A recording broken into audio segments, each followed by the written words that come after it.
Competencia, la experticia y el virtuosismo, por David Acosta y Carlos Vasco. Aquí ya entramos a la cuarta parte del libro Habilidades, Competencias y Experticias.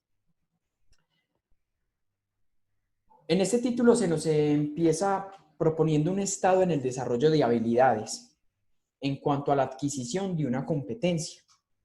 Al hablar de competencia, estamos hablando de un concepto muy amplio y utilizado en el ámbito educativo, pues la emplean muchas disciplinas y bajo muchos objetivos, al igual que el término de habilidad.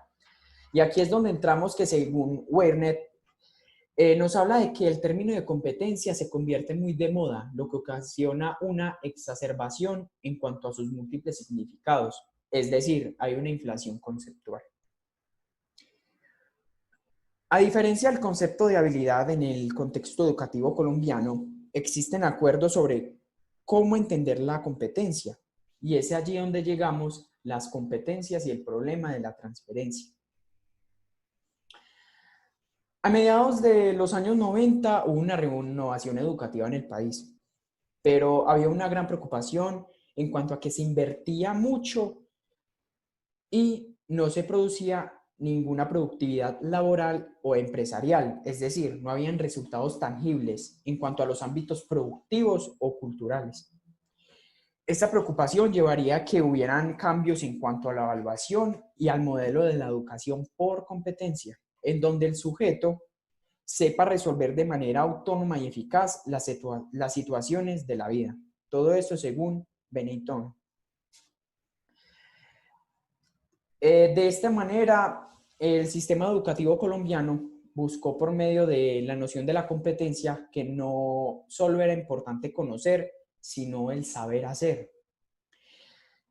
Se ve cómo entonces las personas utilicen sus capacidades de manera flexible, enfrentando problemas nuevos de la vida cotidiana. Es allí entonces donde la competencia se ve como los conocimientos y habilidades utilizables en tareas nuevas, no en el contexto escolar, sino afuera en el mundo real. Pero hay un gran inconveniente, y es que el contexto de aula es muy cerrado con respecto a la vida diaria. Y es aquí donde llegamos a un problema de transferencia. Al hablar de ese problema estamos diciendo que lo aprendido es aplicado en un contexto particular o nuevo. El modelo educativo por competencias tácitamente identifica una brecha entre la adquisición de habilidad y su uso en la vida diaria, aunque pretende superarla con el fin de cumplir su parte central de la propuesta, siendo esta pues la transferencia. Esta propuesta no solo es educativa, sino general.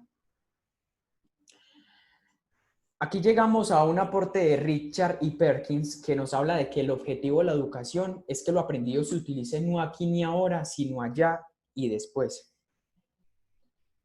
Pues se tiene que si la educación no logra que lo aprendido se transfiere en el contexto del educando, todas las inversiones de las cuales ya hablé se verán perdidas.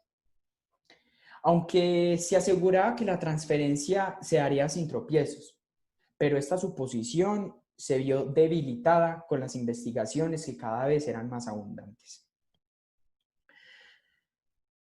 Hay un ejemplo de Wertheimer que nos habla de que hay una habilidad matemática en donde, por ejemplo, hay muchos niños que mediante la ejercitación reiterada reaccionan instantáneamente al problema, pero no tienen la mínima idea de cuándo deben aplicarla.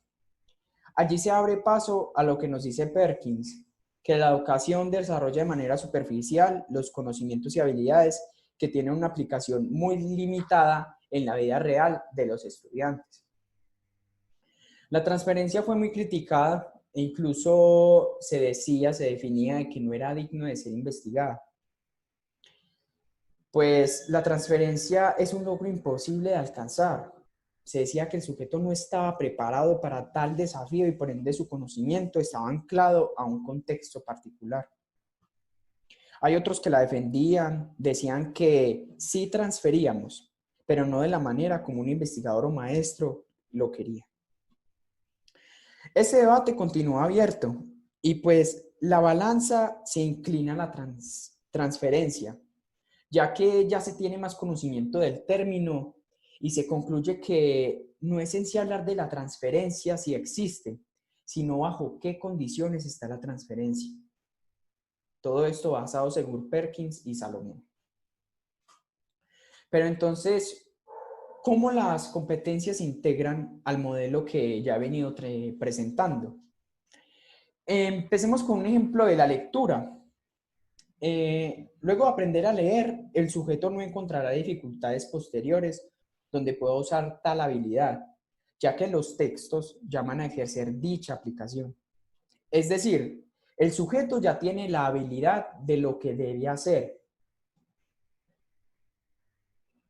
El sujeto, como ya lo dije, tiene la habilidad y la relaciona con tareas particulares, pero ¿dónde queda el estadio de la competencia?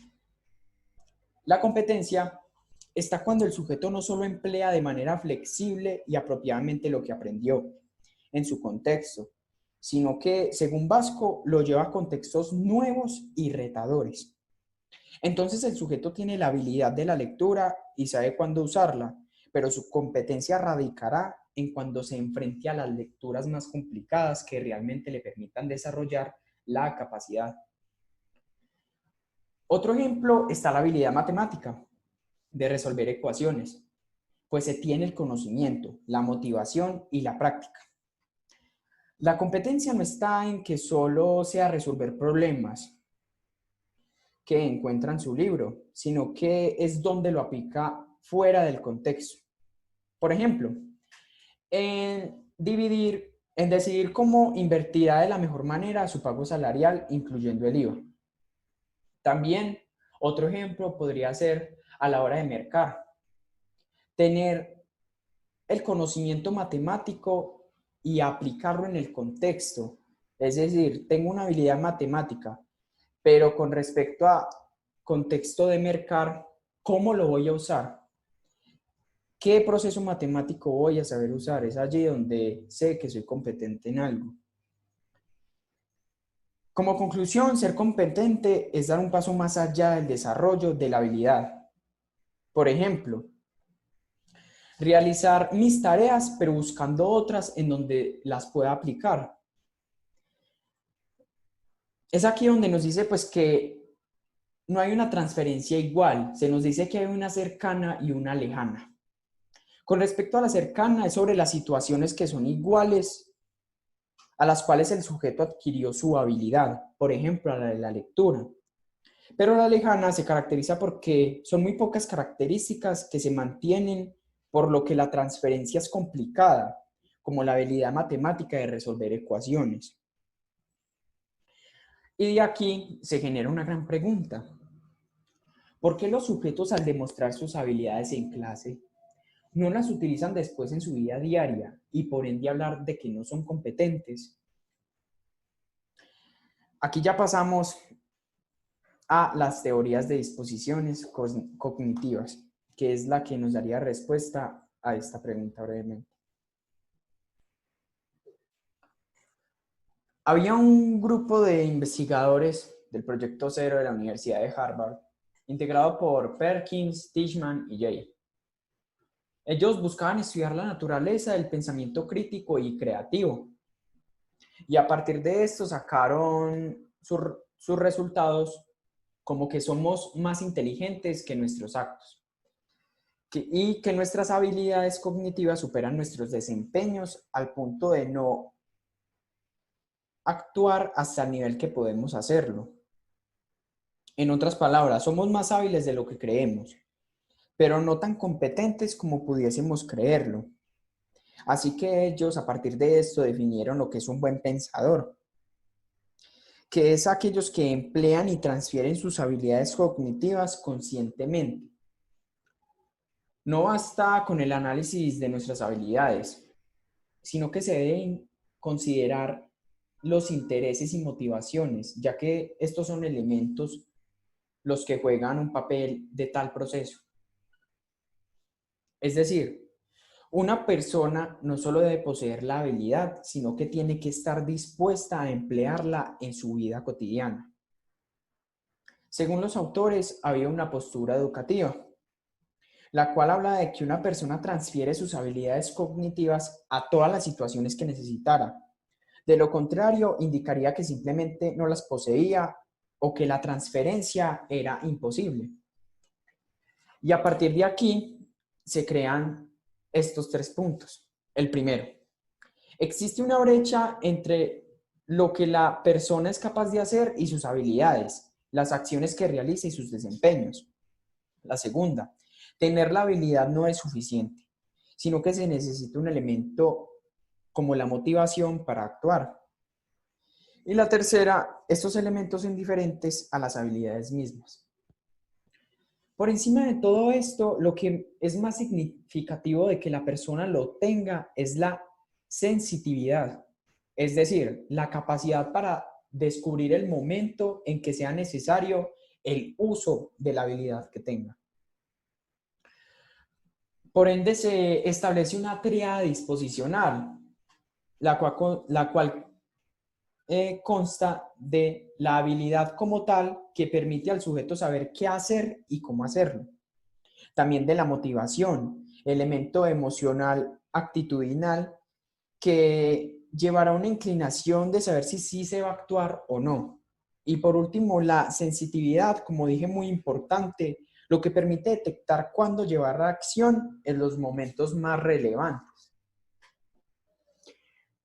Hablando pues de la transferencia, esto nos lleva a que la habilidad no depende de poseerla, sino que el sujeto esté inclinado, motivado y dispuesto a utilizarla y de saber cuándo emplearla con respecto a un momento o una tarea específica. Nosotros, por ende, entonces demostraremos ser competentes si cumplimos con esta triada mencionada, la que están viendo en pantalla.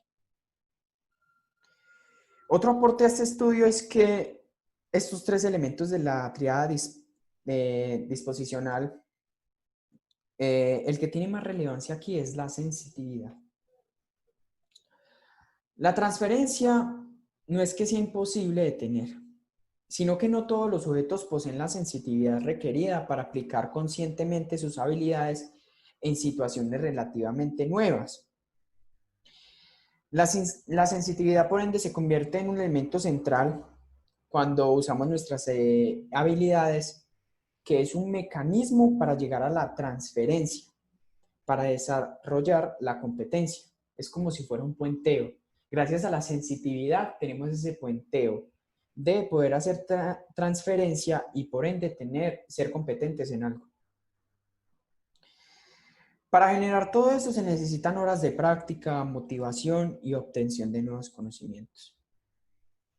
A partir de esto se crea una pregunta. Entonces, ¿cuál es la responsabilidad que tiene la escuela? Esta responsabilidad deriva de que debe conocer las competencias que el sujeto necesitaría como profesional en relación a su construcción sociocultural. Cuando los sujetos aprenden a profundidad un tema, al punto de ser expertos en él, generan la habilidad de ver, en el sentido de reconocer las oportunidades nuevas para aplicar dicho conocimiento. En resumen, lo que plantea la sensitividad es, primero, que esa podría ser incluso una habilidad en cierto sentido, ya que implica la habilidad para detectar. También que refleja un estado de alerta general en el sujeto. Pues es un mecanismo cuasi perceptual, ya que implica el reconocimiento frente a una situación particular de características que el sujeto ya ha experimentado en situaciones previas, en la adquisición de rutinas, reconocimientos de patrones, establecimiento de analogías, etc. La última apuesta que los autores nos habla de que la sensitividad está desarrollada gracias a la práctica extensiva dentro de un contexto de aprendizaje. Encima hay tantas pruebas acerca de este tema y es donde llegamos a otro nivel de desarrollo de habilidad, la cual es la experticia. Y el virtuosismo. David Acosta y Carlos Vasco. Me gustaría iniciar hablando acerca del sujeto y cuando éste es una persona competente. La persona que es competente llega a ser un experto por medio de la práctica. Sin embargo, la repetición de una tarea, por más competente que sea el sujeto, nunca será suficiente para convertirlo en experto. Podemos llegar a pensar, incluso, por ejemplo, en sujetos que llevan años y años haciendo las mismas tareas una y otra vez y sin embargo pueden ser superados en su desempeño por otras personas que hasta ahora están llegando apenas al nivel de competencia. A medida en que las metas se van alcanzando, permiten al sujeto corregir sus errores y por ende mejorar su desempeño. La práctica es una ayuda que posibilitará aún más el desarrollo de su experticia. Y una de las grandes incógnitas del estudio de la experticia es el entender cómo algunos sujetos se mantienen en este duro trabajo que representa la práctica deliberada y sorteen los inevitables problemas que se le representan en su camino. Para responder esta pregunta, Tom Porowski nos habla que al comenzar el proceso de adquisición de una habilidad, las mayores recompensas frecuentemente son extrínsecas y en etapas posteriores las recompensas pasan a ser más intrínsecas a la persona y se enfoca más en objetivos al proceso mismo del entrenamiento que en objetivos relativos a los resultados del mismo. También podría existir una motivación innata por querer alcanzar niveles de experticia, lo que también explicaría por qué no los niños talentosos desarrollarán sus habilidades hasta llegar a la experticia. Como lo menciona Tom Korosky, la práctica de tareas asociadas a su experticia les puede generar un disfrute y un efecto del refuerzo del deseo de persistir en su desarrollo. Y para generar el desarrollo de esa experticia, creo que importa más el talento innato o las habilidades desarrolladas por la práctica. Para ello, surgen dos posturas. Según Dalton, la primera postura nos habla de considerar que la experticia se obtiene gracias a talentos heredados por las personas, denominándolo así experticia absoluta. Y la segunda, según Erickson, se centra en la práctica como su causa, es decir, que cualquier persona puede llegar a ser un experto y se denomina experticia relativa. Y bueno, un estudio realizado por Erickson tenía como fin encontrar cuál es la diferencia de los violinistas que podían llegar a convertirse en músicos de primer nivel. Para eso lo separaron en tres grupos. El primer grupo eran los buenos y aquellos que según sus docentes podrían llegar a convertirse en músicos de primer nivel. Luego estaban los que tenían una experiencia más allá. Y por último, los, los que son buenos, pero que sus docentes nunca llegaron a pensar que llegarían a alcanzar un nivel internacional. Y los resultados fueron que todos y cada uno de ellos tenían la habilidad y la diferencia la hacía cada uno de sus trabajos y la motivación para mantenerse en el camino hacia la experticia. Otro ejemplo es un padre que decidió probar con su hija mayor su teoría de que cualquier niño puede ser convertido en talentoso si se educa de la forma correcta, dado que para el padre los expertos no nacen, sino que se hacen. En palabras de él, un genio es igual a trabajo y circunstancias afortunadas. Asimismo, su hija, a los 7 años, demostró interés y motivación por el ajedrez, dedicándole 6 horas al día. Como lo están escuchando, 6 horas al día sin cesar. Y para el año 2000 ya había obtenido el título de gran maestra. Algo muy valioso es aquello que valora la familia y es fundamental para el paso de la habilidad hasta la experticia. Y para el desarrollo de esta es muy importante que la práctica, por un lado, se pueda ver clara y la importancia de la motivación desde el comienzo de esta habilidad. La segunda parte es que aquello que valora la familia, las oportunidades que se le presentan y el ambiente general son fundamentales para el paso de la habilidad hasta la experticia. Y para el desarrollo de la experticia es más importante aún la práctica que la aptitud innata. La práctica deliberada requiere generalmente mucho apoyo familiar. De la misma manera, la práctica necesita de la guía de maestros para, primeramente, reconocer las habilidades potenciables en el estudiante, estimular el proceso, facilitar el alcance de metas y presionar para que el estudiante logre más de lo que cree poder lograr. Así, vemos que esas mismas tareas se vuelven las metas de una educación que piensa en el desarrollo de las habilidades y el alcance de las competencias.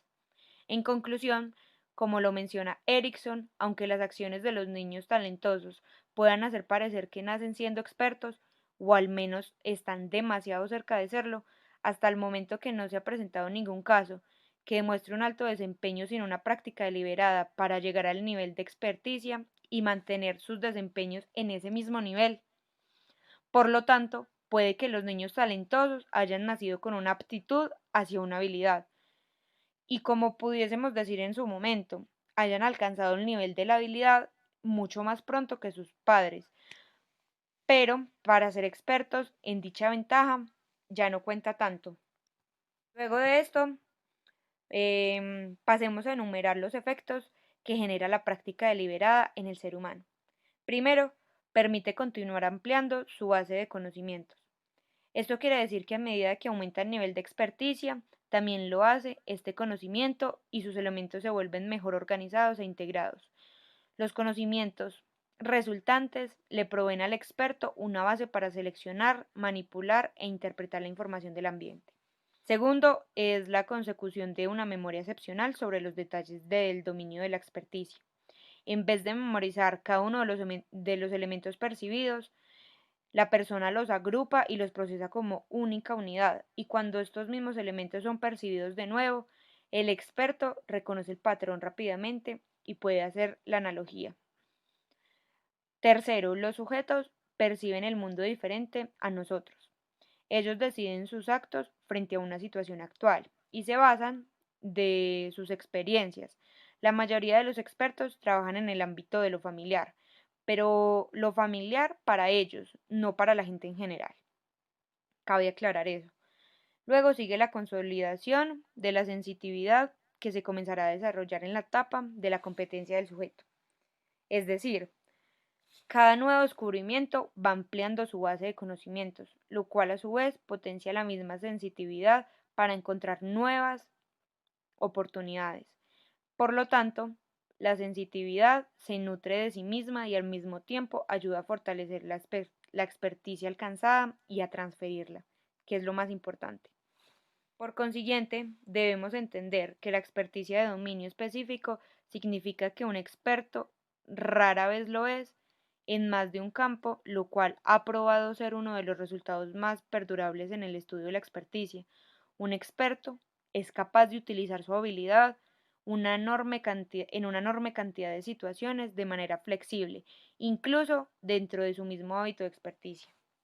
De esta manera, un sujeto usualmente logra realizar transferencias luego de haber alcanzado un nivel de competencia gracias obviamente a su práctica deliberada y aumento de su base de conocimientos dentro del dominio, pero en contextos totalmente diferentes. Es decir, las aplica en su vida diaria, meses o incluso años después de haberlas adquirido y en lugares totalmente distintos a aquel o aquellos donde se las desarrolló. Este es el caso más usual de transferencia. Todo este largo camino que hemos recorrido desde las capacidades, la adquisición de la habilidad, la competencia y la experticia, se llega al punto máximo posible de desarrollo, el virtuosismo. Tomando prestadas las palabras de Chi, un virtuoso es aquel que, abro comillas, es miembro de un grupo élite de expertos cuyos juicios marcan las regulaciones, estándares o ideales. Muchísimas gracias. En los anteriores capítulos hemos ido revisando poco a poco las más importantes cuestiones y líneas de investigación que se han seguido en el tema de las habilidades cognitivas. Iniciaré contándoles acerca del modelo WICS de Stenberg. Este fue creado en 2011 con el fin de explicar el talento y en el cual confluyen, como en el nuestro, líneas investigativas sobre las habilidades, la inteligencia, la educación, las competencias y la experticia. Al hacer énfasis al modelo de Wicks, estaríamos hablando de las habilidades que pueden ser vistas como formas de experticia en el desarrollo, entendido más bien como el continuo proceso de la adquisición y consolidación de un grupo de habilidades necesarias para llegar a un alto nivel en uno o más dominios del desempeño cotidiano. Esto significa que cuando una persona comienza a trabajar constantemente en un dominio en particular, se ve mucho más involucrada en el proceso de desarrollo de su experticia, junto con la motivación y la práctica deliberada de esta. Asimismo, hay personas que llegan a niveles de experticia más rápido que otras, y es ahí donde se pretende dar cuenta del fenómeno de los talentos, el ser talentoso. Es de esta manera como el virtuosismo, en donde una habilidad es desarrollada por cualquier persona que haya ido elevado progresiva y notoriamente su nivel de conocimiento y desempeño. Una persona talentosa es el resultado de varias habilidades como la creatividad, la imaginación para generar ideas, la inteligencia analítica para poder evaluarlas, la inteligencia práctica para implementarlas y por último, la sabiduría para actuar con ética. Tomando todo lo mencionado anteriormente, hace parte del modelo de Wicks, pues este tiene un ideal formativo que condiciona cuáles son las características deseables en una persona, mientras que el de Carlos Vasco se centra más en cómo se van desarrollando poco a poco las habilidades, más allá de ser consideradas o no las mejores. La teoría de Connell y Garnet es la más cerca a la que se asemeja al objetivo de la estructura de Vasco. ¿Por qué? Porque por más diferencias que existan entre las dos posturas y modelos, su paralelismo al menos sobrepone a la mesa la posibilidad de que nos estemos acercando cada vez más a una respuesta a la pregunta sobre el desarrollo de las habilidades. Para concluir, las capacidades cognitivas son las diferentes funciones y procesos cognitivos que nuestro cerebro puede ejecutar, pero ¿y estas cómo se han desarrollado? Es muy fácil. Se han desarrollado en el marco de la evolución filogenética, en respuesta a los desafíos que genera el ambiente sociocultural y lo heredado por nuestros padres. Estas colecciones filogenéticas permiten que todos